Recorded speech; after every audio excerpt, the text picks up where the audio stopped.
So as a lot of people have kind of seen, AtmaIO from Avery Dennison, as we know, is kind of like the big use case on Hedera.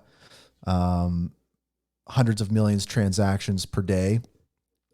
And we know it's subsidized by the HBAR Foundation, and HBAR is sent to an account for Atma to pay for those transactions. We know from Rob Allen that Avery Dennison and Atma have put in a substantial investment in the infrastructure for that, which is great.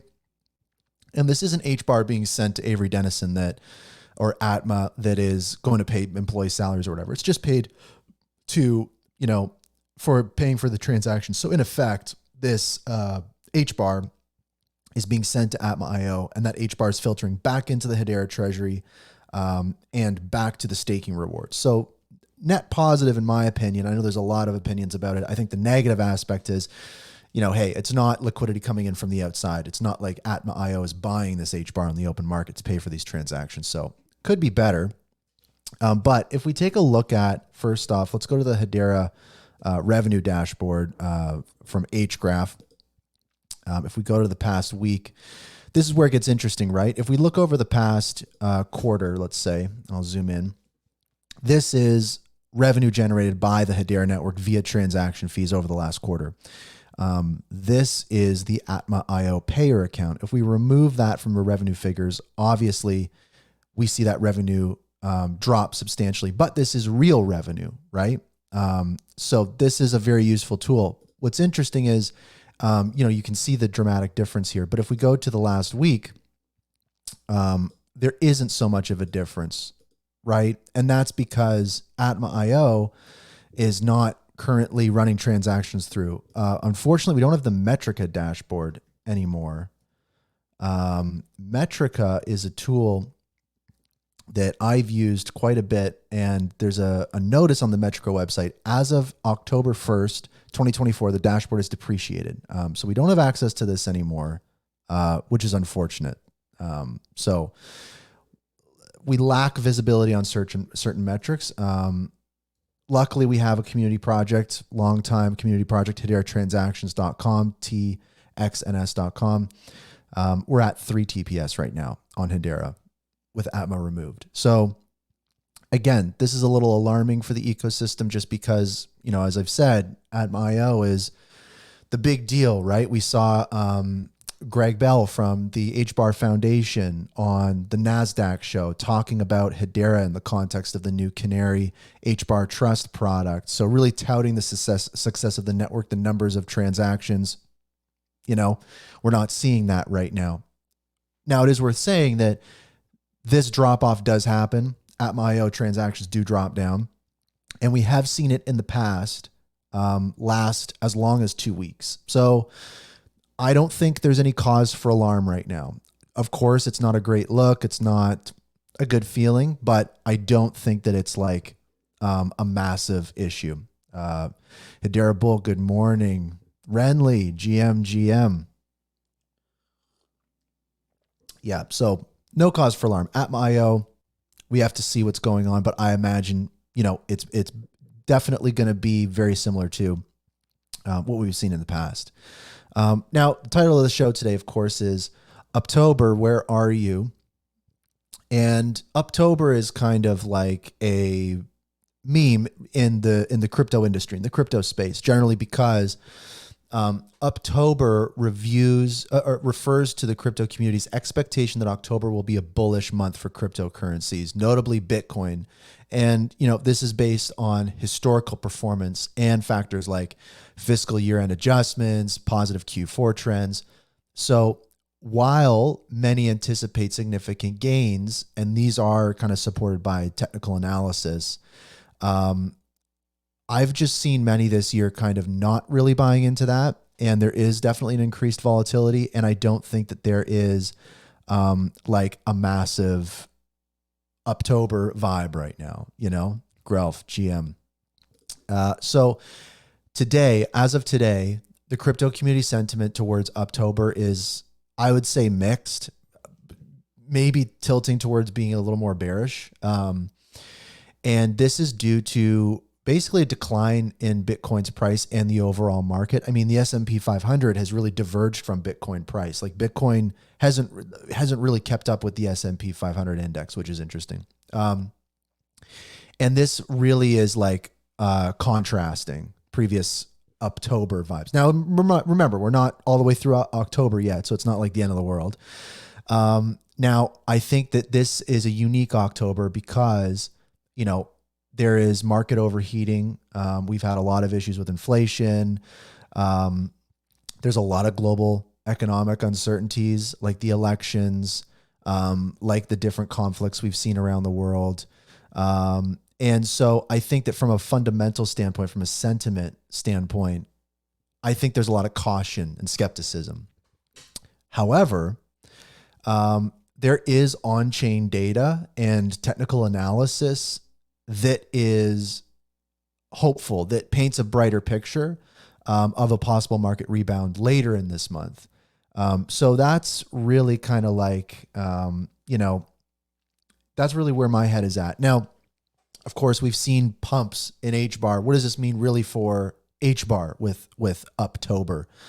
Well, we really have to fight for awareness and accessibility, right? If we're going to have an impending bull market, if we're going to have, you know, if we're going to have this magical October, which still could happen, I think that really it's so dependent on all of the different things we're talking about right now is awareness. Like it's really these two things. It all boils down to really these two things. It's awareness of this network and HBAR, and it is accessibility of this ecosystem and HBAR, right? So how many people know about it and how easy is it to get involved with this ecosystem?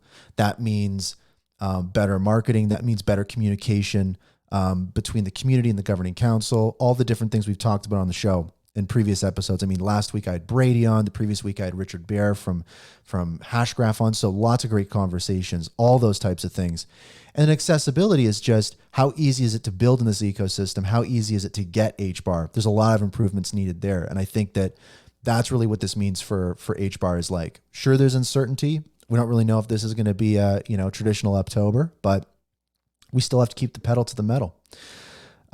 Very, very astute observation from Pluto from HashPack, Hashgraph enthusiasts, is major. That is true. Oh my God. There's one thing crazy. Okay. So, someone says, on X, tired of the commercials, can't watch anything, can't escape. So weird. So I have a feeling that on YouTube and some other platforms, maybe there's ads that run on these shows or something. I'll have to figure something out. But I don't know what's going on there. So if there are commercials that people are seeing during the live streams, let me know, because I'm not aware. I don't know if it's cutting anything off or anything like that. Rocking and rolling. A workaround there from Grelf says install uBlock Origin to block ads. Pro tip. Appreciate it. What else is going on? So Nodiens is a new project from Paulo Tasca, who is at the DLT Science Foundation under the umbrella of the Hedera ecosystem. Had a good chat with him in LA last year. And interesting guy, definitely somebody that is good to see engaging with the crypto and Hedera community. I mean, he's a really smart guy. He's a big name in the crypto space and just kind of in general. So this is a new project that has been released by Paulo Tasca and the people at this new startup called Nodien. And basically what Nodien is it is a, well, here, let me jump to the website here. This is a data-driven risk metrics platform. So basically all these different networks, right? You can see them here like Bitcoin, XRP, USDC, Ethereum, Solana, right? And then you've got Hedera here as well. And there's all these different scientific, mathematic, on-chain, off-chain developer methodologies here, ESG related stuff, community health insights, including data from, Telegram, X, Reddit, Finance, GitHub, all these different type of things. Basically, this platform is designed for kind of institutional investors, business, science, people who are looking at this industry, the distributed ledger technology industry, from maybe a more economic, scientific view. And these are the types of things that are needed in the space. A big conversation we have is, Hedera needs to be included more often in these types of tools. So this is really great to see. One call out here is a component of this dashboard that Paolo kind of highlighted on socials is, I don't know how to pronounce this, to be honest, the Gini coefficient. So basically, this Gini coefficient in the context of blockchains is a simple way to show how evenly cryptocurrency is distributed among users. A higher number means few people hold most of the coins, while a low number means the coins are shared more equally among many people. So now in this context, obviously they're just using a 0 to 1. So in this scale, closer to 1 is better, closer to 0 is worse. And so right here, Paolo Tasca says, new insights show Hedera is leading the pack in consensus power, equality among other blockchains, outperforming peers like Cardano and Algorand. This may be due to also the fact of how the governing council is structured, the equal weighted voting, these different types of components. This sparked definitely a lot of conversation online. Someone says, I'm not sure what consensus power equality is, and at this point, I'm too afraid to ask. Have no fear, Paolo responds. Consensus power and equality arises when a small number of blockchain participants exert a disproportionately large amount of influence over the consensus process, leading to centralization. This leads to security risks. So, new platform launched. I think this kind of stuff is good. There's another one, the Thiel Index, very, very similar. So this kind of stuff is needed, and this goes back into the conversation of we need Hedera statistics and on-chain data to be included in these types of dashboards that major folks are going to be looking at. So we're going to keep an eye on this. Nodiens, I requested beta access for it and stuff, so I want to see if I can get in and start using the tool, get a better idea of like what it's all about. This was announced fairly recently. But as you know, I'm at Hgraph. I'm a fan of data. So anyone working on that kind of stuff, I dig it.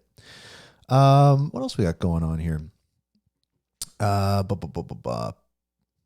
Someone asked about in the Q3 monster use case. Where are you? I talked about this the last episode and the previous episode. Go back and listen to that. Basically, my thoughts are, the anonymous source told me, back in March, Q3 monster use case, if everything goes according to plan. To be honest, this year has not felt like there has been, a plan to go according to. There's been a lot of volatility in the space and a lot of twists and turns and drama. So I would say that it's not off the table for this year for sure, but clearly we're past Q3. Someone was asking about, in the comments, they were asking about HashPack staking. We do have an update from Pluto on X with a screenshot of a GitHub pull request. This is very exciting. Pack staking. So this is going to be pretty interesting. We don't know a ton of details about it yet. I know there was some info out there, but from my opinion, we really have to wait and see what's going down. But this is really what matters to me is, development progress on, it looks like version 11 of HashPack with pack staking. This is as certain as we can get. So this is really, really great to see. So that's the update from my end of pack staking. I know there's a lot of conversation about it out there in the community, but I really pay attention to what are the concrete, developments straight from the source. Doesn't get any better than that. Speaking of GitHub, this was really great to see as well. And if folks aren't familiar with GitHub, GitHub is the kind of global platform and tool for software development everywhere. Whatever software you're using, it's probably managed on GitHub, including Hedera, which is now Project Hiero under the Linux Foundation Decentralized Trust. Go back and listen to episode 142 for details on that. I interview Richard Baer, who is on the technical steering committee.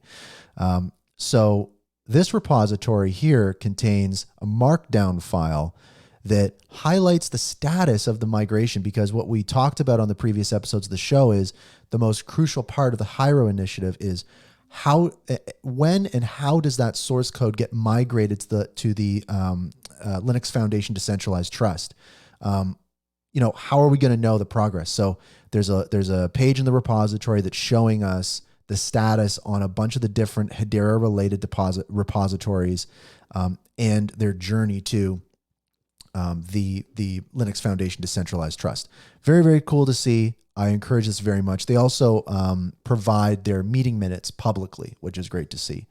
Then also too, shout out the project I'm a part of, Hgraph, leading mirror node and data provider in the ecosystem. We're in full support of Hiero. We've got a statement on the Hiero website now, which is awesome, alongside HashPack is there, IBM's there, the HBAR Foundry's there, CentX is there, Hashgraph, IO Builders, Galaxy, Diamond Standard. So it's a group, it's a vibe. And Hedera retweeted it, so shout out. But I mean, this is where open source software is all about. This is, I really feel, the future of Hedera. So I think that so much is hanging on this initiative, and I want to do whatever I can to make sure that it's happening. What else we got going on? Am I missing anything? I'm not even going to talk about this. I'll just flash it on the screen. I was up late last night. I just did this. Almost 100 people like this. Oh my God. What else we got going on?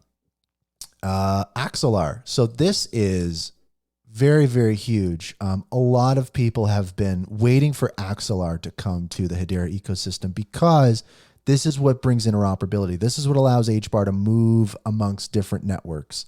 HBAR Foundation retweets this. Axelar Network posts a video about the Renaissance is coming, right? We can spot HBAR Hedera in the video. Boom, there it is. So if you're not familiar with Axelar, again, Axelar is kind of like the gateway, the protocol, the bridge for assets to move through ecosystems. And to be frank, a lot of use cases on Hedera are depending on this type of tooling. So this, in my opinion, cannot come fast enough. I'm following this story really, really closely. We talked about it a little more in depth last week, but wanted to just give an update about that. Very, very cool. Also, too, I saw this post from someone at Axelar. They were asked the question by Coinman, the HBarbarian.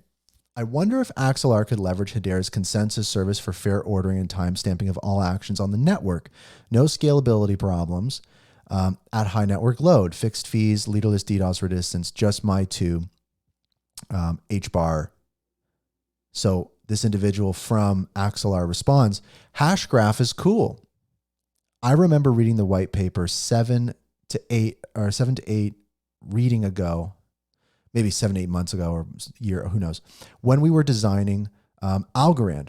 For Axelar, we built it on the Cosmos SDK, which does the job well. The current implementation has been battle tested for almost 3 years now and has a clear path to scale. Would be cool to see alternative implementations of Axelar based on the different consensus mechanisms, but I don't think it's a priority for the community at this time. So this is like a nice snapshot of, I think, a situation that a lot of projects may find themselves in, right? Is we love Hashgraph. We really need more on this ecosystem to kind of claw in. So that's what I was talking about at the beginning of the show in the context of October, right? It's like, we need Hedera to be accessible. We need awareness. We need to focus on all the things that we're talking about. And I'm sure that I'll talk about with Patty from CentX in just about probably 10 minutes here. An update from Bonzo Finance. Bonzo Finance is one we're watching very closely. I've had Brady on the show last week for a pretty wild conversation about the governing council and the board. This is an update from Bonzo Finance, and just quickly summarizing, basically what they're waiting for is grant funding and resourcing to be placed in the right spots, right? Bonzo Finance needs Supra oracles to get launched. Supra oracles needs a JSON RPC provider to get launched. The JSON RPC provider needs money and resources, so that's where the HBAR Foundation steps in. And so there's just a log jam here. And it's really unfortunate to see a project like Bonzo Finance get delayed. This is an update from them. They're kind of stuck in limbo, but they're very optimistic. And again, borrowing and lending is going to be so crucial. Borrowing and lending accounts for, about half of TVL across crypto. So it's going to have a dramatic effect on Hedera. Someone comments, criticizing, Supra or getting criticizing the HBAR Foundation, right? It's how crazy is this? This is taking so long. What's going on? And Brady responds pretty well, and someone jokes, this is how grandpa management looks like in Hedera Web 3.0 vision. Just kind of joking about how sometimes things can really move slow. All these different types of things. Brady responds, "You're not entirely wrong, but this is, I think, so important to keep in mind, guys. We must work as best we can with what we've got." Right? We must work as best we can with what we've got and try to improve upon it every chance we get. Hopeful and confident some larger organizational changes addressing root issues are coming to support this. So it is what it is. But we have to do the best with what we got. This is Web3, right? We got to do what it takes. I want to talk about something else real quick too. I want to get to as much as I can before Patty drops by, and then we'll have a couple other things to talk about after. I think after Patty drops by, we'll talk about frictionless airdrops. We're going to talk about block streams and block nodes. Those are two things we'll probably have to touch on after the fact. But first, I just wanted to, there's a lot of people are asking me about BankSocial, what's going on. I mean, there's a great lack of clarity. There is, not a ton of transparency. That, I shared my criticisms on the last episode. We went in a little deeper on the last episode. The update this week is we've got new kind of official communications from BankSocial. We have a lot of speculation about what other problems could be lying under the surface, but this update from BankSocial regarding the missing $400,000 went out, and it reads, quote, "Statement from BSL DAO LLC in conjunction with the financial BankSocial regarding the BSL DAO Hedera SLP funds." SLP means social lending pool. The BSL DAO became aware of the unauthorized relocation and subsequent liquidation of the HBAR and the social lending pool September 28th. And this actually happened on the 16th. So there was a long period where no one was aware that these tokens had moved. They became aware when a member of the Telegram chat inquired, and it was discovered by delegates that it had been moved. Since then, as the investigation progresses, all BSL DAO owned assets have been secured via multi-factor security mechanisms under delegate control with active monitoring. So the HBAR social lending pool was being stored in a wallet, which is no longer in use. And so they're asking the community to provide tips directly to IC3 and the FBI or the BSL DAO delegates directly. So that's the update. Again, not a ton. There's still lingering questions like who had the keys to that, as they say, wallet holding the social lending pool of HBAR. All those different types of things. So not a ton of answers, some more questions raised. It's, I think that ideally on this show, when the dust settles a little more, when I have some more clarity on stuff, I think we can get a little more to the bottom of it, but that's where the story's at right now. Still some questions unanswered. And yeah, if anyone has any updates or whatever they want to share, please feel free to leave a comment on the show here, and I'd be happy to mention it. Also, too, speaking of, I mentioned later we're going to talk about frictionless airdrops. This was really, really great to see. HashPack completed one of the largest, or I'd say the largest airdrop in Hedera to 15,000 accounts. Sorry, guys, quick little tea break. 50 million Karate tokens were transferred to almost 15,000, almost 15,000 accounts. So I participated in this. It was really smooth. It incorporated the frictionless airdrop capacity or capabilities of the network coming in HIP 904. And essentially, if you had karate associated, it was pack weighted. So there's pack token for HashPack. Depending on how much pack token that you hold, that determined how much karate token you would get. So very, very cool. I feel it's kind of inspired by HBAR Bull's HBAR weighted airdrops.